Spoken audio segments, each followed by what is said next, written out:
Celui de deuxième division, Legwinski et Djetou sont de retour à Monaco, mais celui qui va crever l'écran porte le maillot de Châteauroux, Didier Martel.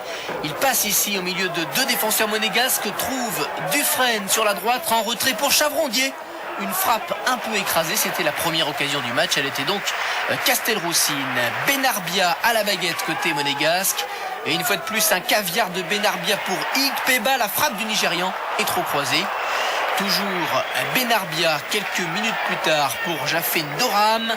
Doram va frapper, non, il sert Ikpeba, sauvetage de Guéguin. Et regardez comme Doram, sur une seule passe, déstabilise toute la défense, hormis toutefois Guéguin qui est revenu en catastrophe et qui a sauvé. Au Parc des Princes, on avait vu une équipe de Châteauroux timide. Cette fois, elle ose, elle joue bien, avec un joueur qui fait également une partie extraordinaire, c'est Chavrondier. Auteur ici d'un magnifique retourné. Barthez s'est bien couché. On approche de la mi-temps, toujours 0-0. Victor Ikpeba, un petit peu esselé. Il attend du soutien.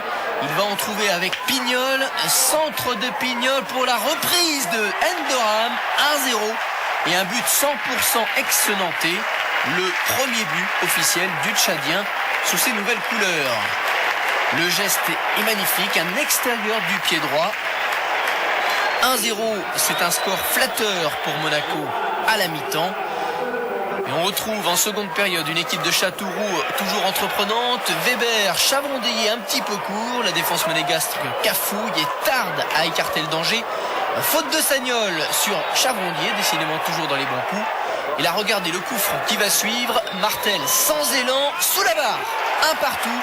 Et un but historique puisqu'il s'agit du premier but inscrit en première division dans l'histoire de la Berrichonne de Châteauroux. Il est donc l'œuvre de Martel qui était prêté l'an dernier à Valence en deuxième division. Un partout, les hommes de Svenka ne reculent pas, ils continuent. Toujours Weber en position offensive. Chavrondier en un contrôle, il s'est ouvert le chemin du but, en retrait pour Martel et de deux. Doublé en 4 minutes de l'attaquant Castelroussin. Cette fois encore, c'est Chavrondier qui est à l'origine de cette réalisation. Stupeur à lui deux, le promu mène 2-1. Il faut réagir, Jean Tigana fait entrer Stéphane Carnot, l'ex-Guingampais que l'on retrouve une minute à peine après son entrée en jeu. Une balle par-dessus la défense, Ikpeba qui se jette de partout et deux questions. Ikpeba a-t-il touché le ballon? A priori c'est non, le buteur est donc Carnot. Deuxième question, y a-t-il faute de Ikpeba? Là aussi la réponse est négative, c'est Guéguin qui est venu percuter l'attaquant. Guéguin qui s'est blessé, fracture du nez pour le gardien de Châteauroux, obligé de quitter le terrain. Et première apparition de Loussoirne dans le but de la Berrichonne. Loussoirne inquiété par le jeune très aigué, un geste très fin qui est passé juste à côté. Le temps passe, Carnot, auteur d'une bonne entrée, déborde, il a fait un petit pont, un centre, intervention très propre de Loussoirne. Et l'on va terminer avec une dernière occasion monégasque par l'intermédiaire de Legwinski.